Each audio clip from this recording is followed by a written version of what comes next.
그래서 17장에 들어와서도 16장에 이어서 욥이 지금 이야기하는 것을 우리가 함께 나누고 있었습니다.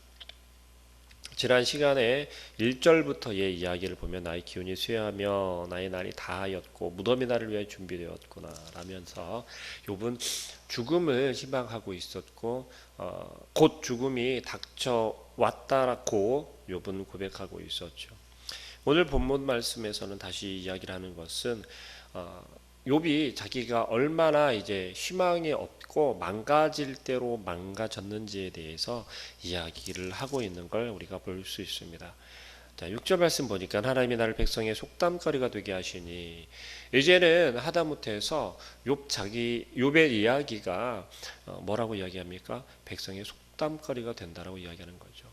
그 이유가 어디에 있겠습니까? 욥이 원래 어떠했던 사람인지를 알고 있지 않습니까? 그랬던 사람이 지금 망할 대로 망했고 완전히 희망을 볼 수 없는 그런 처지까지 완전히 부서질 때까지 부서졌고 좌절할 때까지 좌절했다라는 이야기죠. 그런데 그런 욥이 하나님을 경외했고 하나님을 의지하는 사람이었는데도 불구하고 하나님께서 아무런 반응을 보이지 않는 것이 지금 욥이 백성들에게 수군거리, 속담거리가 되어질 수 있는 상황이 되었다는 거예요. 욥은 그만큼 자기 자신이 엉망진창이 완전히 망가질 대로 망가졌다고 표현하고 있는 것입니다. 내 눈은 근심 때문에 어두워지고 나의 온 지체는 그림자 같구나. 근심 때문에 자기 자신의 눈이, 팔이, 다리가 그림자처럼 되었다라고 하는 것은 뭐라고 이야기합니까? 아무것도 희망이 없는 거예요. 빛을 볼 수가 없는 거예요. 가리워진다라는 것이죠. 계속해서. 또 8절 말씀에 뭐라고 합니까? 정직한 자는 이로 말미암아 놀라고 죄 없는 자는 경건하지 못한 자 때문에 분을 내나니. 지금 욥 자기 자신이 욥의 세 친구들을 통해서 어떻게 되어졌다라는 거예요? 죄 없는 자가 죄가 있는 자가 되었고 경건한 자가 경건했던 자가 경건하지 못한 자가 되었다라는 거예요. 결국 욥이 지금 화를 내었고 분을 내었던, 누구에게 분을 내었습니까? 욥의 친구들에게 분을 낸 것이 아니라 하나님을 향해서 한탄했고 하나님을 향해서 불평을 쏟아낸 적이 있지 않습니까? 그 모습을 지금 욥은 다시 한번 이야기를 하는 거죠. 그 이유가 누구 때문이라는 거예요? 그 세 친구들 때문이라고 이야기를 하고 있습니다. 스스로 정직하고 무죄하다라고 이야기를 했던 욥에 대해서 이 세 친구들은 무엇라 했습니까? 어리석다고 이야기를 하는 거예요. 너는 정말 너를 볼 수 없구나, 볼 줄 모르는구나, 너를 되돌아보지 못하고 있구나. 무슨 이야기입니까? 온전히 회개하지 못하고 있다고 정죄하지 않았습니까? 그런 친구들의 이야기에 대해서 욥은 이렇게 이야기를 하고 있는 것이죠. 아무리 내 죄를 찾으려 해도 찾을 수 없었는데 결국 그러한 욥이 보인 반응은 하나님을 향한 불평과 한탄의 소리였던 것이죠. 계속해서 욥은 그렇게 이야기합니다. 그러므로 의인은 그 길을 꾸준히 가고 손이 깨끗한 자는 점점 힘을 얻느니라. 너희는 모두 다 올지니라. 내가 너희 중에서 지혜자를 찾을 수 없느니라. 욥을 향해서 이 친구들은 계속해서 이야기를 한다라는 이야기예요. 무슨 이야기를 합니까? 욥의 세 친구들이 이야기하는 것은 욥을 향하여서 계속해서 세상의 지혜로만, 세상의 어떤 방법으로만 자꾸 욥이 헤어나오기를 권면하고 있다는 것이에요. 하나님을 향하여서 너 회개해라, 온전히 회개해라 라고 이야기를 했지만 욥이 보이는 반응을 보면서 욥에게 권면하는 모습은 변해갔던 거죠. 어떻게 변해갔어요? 네가 정말 하나님을 향해서 너 온전히 회개치 않는 것이 네가 몰라서 그래 라는 식으로 이제 바뀌어갔던 거죠. 그리고 내가 이야기하는 권면을 넌 들으라는 거예요. 우리가 신앙생활을 오래 하다 보면 이 욥의 세 친구들처럼 그렇게 변하는 경우가 종종 있습니다. 이게 그냥 변하고 싶어서 변하는 것이 아니고 내가 경험해 보았는데, 내가 지금까지 신앙생활을 하면서 경험해 보았는데 그게 아니더라라는 거예요. 결국 어떤 오류를 범하게 되냐면 하나님께 매달리고 하나님께서 분명한 뜻이 있고 이유가 있을 거야. 너에게 고난을 주신 이유가 분명히 있을 거야. 하나님께 매달려 보자. 하나님이 잠잠하신데 이유가 있을 거야. 하나님께 더욱더 나아가 보자. 하나님을 의심치 말고 나아가 보자라고 하는 권면이 되어져야 오르는데, 우리 신앙생활 속에서도, 우리의 모습 속에서도 그러지 않습니까? 하나님을 향해서, 하나님의 말씀 속에서 그 이유와 근거를 찾으려 하기보다는 너 하나님께 충분히 외쳤어? 고백했어? 회개했어? 부르짖었어? 그런데도 문제의 해결점을 찾지 못하고 문제에서 헤어나오지 못할 때 우리는 어떻게 권면합니까? 그래, 우리의 자세가 잘못되었나 봐. 우리가 잘못 방향을 잡고 있나 봐. 우리가 잘못된 모습이 있는지 한번 찾아보자. 너 뭐 어떻게 하지 않았어? 뭐 그때 뭐 너 잘못하지 않았어? 우리가 그때 뭘 놓친 게 있지 않아? 생각해 보니, 내 경험을 보니까 예전에 그랬던 것 같아 라고 하면서 세상의 경험과 지식을 끄집어내기 시작한다는 것이죠. 이때 당시 욥기가 쓰여졌던 이 욥의 이야기의 배경이 되는 시대를 보면 아마 더 그럴 것 같아요. 우리가 문물이 많이 들어오기 이전에, 예전에는 어땠습니까? 어른들이 이야기를 해주고 전통을 따라서, 전통적인 방식을 따라서 행하던 것이 옳았잖아요. 그것이 옳았고 그게 순리였다라고, 그게 순리다라고 우리는 이야기를 했고 또 그렇게 배워왔었다라는 거죠. 그러면 어떻습니까? 우리가 지식적인 것을 총동원해서 해결되지 않을 때는 우리는 어떤 방법을 찾죠? 전통적인 방법을 찾는다는 것이죠. 우리의 모습이 그렇다라는 거예요. 욥기를 통해서 우리가 볼 수 있는 건 우리의 그런 모습이요. 신앙생활 속에서도, 믿음생활 속에서도 마찬가지라는 것입니다. 우리에게는 이젠 무엇이 있습니까? 하나님의 진리의 말씀이 우리에게 주어졌다는 거죠. 우리에게 예수 그리스도가 이미 왔다라는 거예요. 그러면 이젠 무엇입니까?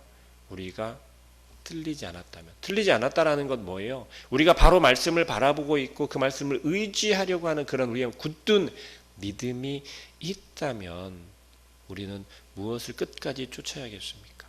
하나님을 향해서 우리의 마음을 드려야겠죠. 우리의 마음이 하나님을 향해야겠죠. 하나님을 부르짖으며 방법을 구해야 하겠죠. 이미 알고 있기 때문에 우리는 그럴 수 있습니다. 어떻게요? 아, 이 고난이 나에게 하나님이 주시는 은혜이구나. 이 역경과 이 어려움이 하나님께서 나를 한 단계 더 훈련시키고 단련시키는 과정이구나. 내가 약해지지 말라고 주시는 하나님의 은혜이구나라는 것을 우리는 이미 안다라는 것이죠. 그러나 욥과 같은 우리도 실수를 범할 수 있다는 것입니다. 계속해서 욥이 이야기하는 것은 이제 무엇을 이야기하냐면 11절 말씀 보면 나의 날이 지나갔고 내 계획, 내 마음의 소원이 다 끊어졌구나. 욥에게는 이제 신락 같은 희망 하나도 남아있지 않다라는 거예요. 욥이 희망하는 것은 무엇이었습니까? 내가 이제 죽으면 이 고난이 끝나고 그걸 바라고 있었잖아요. 14장에서도 한번 이야기를 했었거든요. 내가 이제는 죽는 게 이게 최선이구나.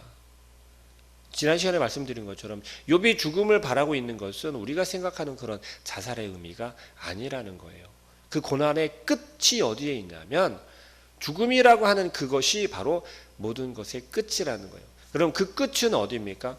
하나님을 경외하고 하나님을 믿고 의지하던 욥에게 있어서의 그 끝이라고 하는 것은 바로 하나님 곁으로 가는 거예요. 하나님 그 곁으로 가는 것이, 모든 것이 끝나고 이제 하나님 곁에서 영원한 삶을 꿈꾸는, 이걸 우리는 이렇게 이야기할 수 있겠죠. 부활신앙을 가지고 있다고 이야기할 수 있는 거예요. 우리는 무엇을 바라보며 나아갑니까? 영원한 생명, 하나님 나라에서 영원히 함께 거하는 근데 그것을 우리는 무엇라고 이야기합니까? 우리 기독교에서 이야기하는 건 부활의 신앙이다라고 이야기를 해요. 그런데 욥은 이미 그 부활 신앙을 마음 가운데 소망하고 있는 듯 해요. 좌절하고 아무런 희망이 볼 수 없는 그때에 모든 것이 이제 끊어져 버리고 욥은 더 이상 희망을 찾을 수가 없고 붙잡을 수 없는 그러한 상황까지 갔다라는 것이죠. 그리고 13절에 이어서 이야기하는 건 그렇습니다.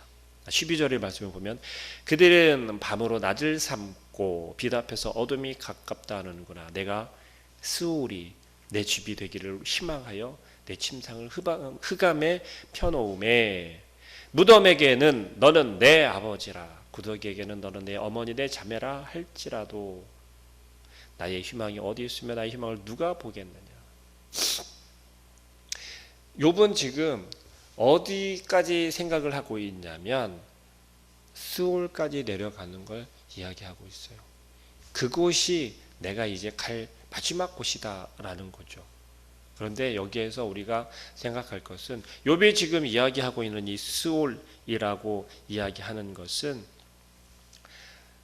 욥에게 더 이상 이 땅에서의 희망이 사라진 그 순간에 생각할 수 있는 영원한 것. 우리가 생각하는 스올은 지옥이다라고 생각할 수 있겠지만 지금 욥이 생각하는 그 스올은 그 지옥을 의미하는 것이 아니라 모든 것이 다 끝난 아무것도 희망이 없고 빛이 없는 사자들이 내려가는 그 지하, 그 암흑 어두움 그 속에서의 한낱 희망.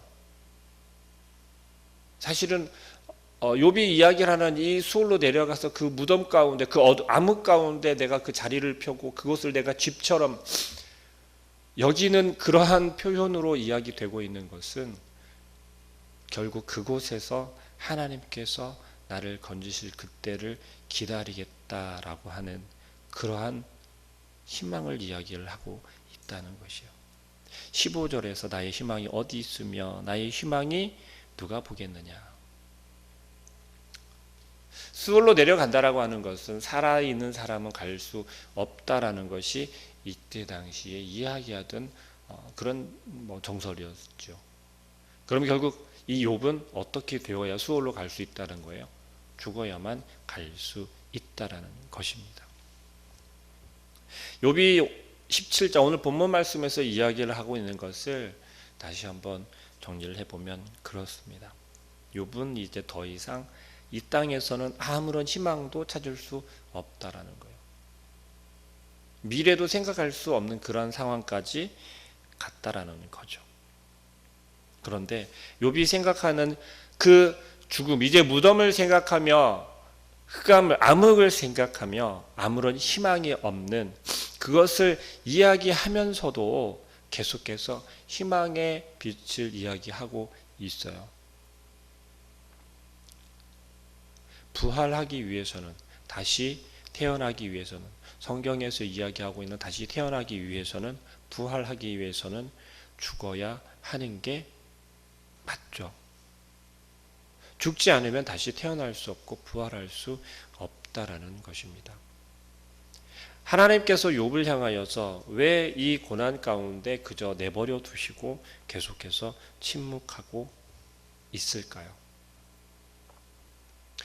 우리는 하나님의 마음을 생각해 볼 수 있고 또 욥의 마음을 생각해 보아야 할 것 같습니다. 부활이라고 하는 것은 어떤 상태가 되어야 합니까? 제가 방금 전에 이야기했던 것처럼 먼저 죽어야만 다시 태어날 수 있는 것이죠. 부활할 수 있다라는 것입니다. 그런데 어떻게 죽어야 하죠? 완전히 죽어야 하지 않겠습니까? 우리가 예수 그리스도로 덧입어 우리에게 허락된 삶을 살아가면서도 계속 우리가 실패할 수밖에 없는 이유가 뭐라고 했죠? 예수 그리스도와 함께 십자가에 못 박혀 죽었다라고 고백하는 우리였는데 예수님께서는 십자가에 달려 죽으셨지만 우리는 어떻게 한다고요? 자꾸 그 달려있던 십자가에서 고통스럽다고 내려오려 한다는 것이죠. 아니, 내려와 도망하는 우리의 모습을 너무 쉽게 보지 않습니까? 욥의 고난을 우리가 그 십자가의 죽음과 부활과 연결시켜서 생각해 보시길 바라요. 욥은 지금 철저하게 아주 내려갈 수 있는 곳까지 완전히 내려가졌다라는 거예요. 왜요? 마음 가운데 희망까지도 이제 다 포기하는 그런 상태가 되었다라는 겁니다. 더 이상의 희망을, 하나님께서는 나를 건져 주실 것이고 반드시 나에게 반응해 주실 거라고 하는 그 희망도 있었으나 이제 미래도 생각할 수 없는 그러한 상황까지 처했다는 거예요. 얼마나 마음까지도 피폐해졌는지를 우리가 생각해 보자는 것입니다. 우리 신앙생활이 정말 이런 상황까지 빠지면 안 되겠죠. 왜요? 우리가 욥과 같은 상황까지 빠지게 된다면 헤어나올 수 있을까요? 지난 시간에 말씀드렸지만 하나님께서는 우리들에게 이런 욥과 같은 고난과 역경을 주시지 않는다는 거예요. 왜요? 우리가 감당할 수 있는 그러한 그만큼의 고난과 그만큼의 어려움만을 우리에게 허락하시기 때문에 그렇습니다. 그러면 욥을 향하여서 욥을 통해서 우리에게 말씀하시는 건 뭐예요? 보라는 거예요. 뭘 보라고요? 우리를 좀 보라는 거죠. 욥이 지금 이러한 상황 가운데서 하나님께서 욥을 향해서 이런 고난과 역경과 환난을 허락하신 그 이유가 뭐냐는 거죠. 저와 여러분에게 하나님께서 도대체 이 어려움과 고난을 허락하신 이유가 뭐냐는 거예요. 결국 우리가 다시 부활하기 위해서는, 태어나기 위해서는, 그 새 생명을 얻기 위해서는 완전히 죽어져야 된다라는 겁니다. 오늘 본문을 통해서 다시 한번 우리가 생각하기를 소망합니다. 중세시대 수도회에서는 이런 말이 있다라고 합니다. 메멘토 모리라고 하는 말이 있대요. 무슨 이야기냐면 죽음을 기억하자라고 하는 의미예요. 죽음을 기억하자. 다시 말하면 내가 완전히 죽을 정도까지 하지 않으면 안 된다는 거예요. 내가 온전히 거듭나기 위해서는 내가 완전히 죽어져야 한다라는 그러한 이야기입니다. 우리는 그러한 마음가짐으로 우리의 신앙을 지키며 우리의 삶을 살아가야 하겠습니다. 지금까지는 내 목숨을 걸고 내 목숨을 내어놓으면 내가 완전히 죽어야만 내가 온전히 거듭날 수 있구나. 내가 완전히 죽어야만 주님의 그 부활에 내가 동참할 수 있구나라고 하는 생각을 못했다면, 아니 했더라도 내가 지키지 못했고 내가 마음 가운데 다지지 못했다면 이제라도 욥을 통하여서 욥을 바라보면서 오늘의 삶 속에서도 나에게 놓여져 있는 상황들이 하나님께서 내가 감당할 수 있는, 감당할 만한 것으로 나에게 던져주셨구나. 나에게 또한 이런 은혜로 나에게 함께 하기를 원하시는구나 라는 그러한 고백과 또한 그러한 믿음으로 오늘 하루도 승리하는 삶을 사시기를 소망합니다. 기도하겠습니다. 사랑하는 하나님, 욥을 통하여서 우리에게 보여주시는 하나님의 깊은 뜻을 깨달아 알게 하여 주옵소서.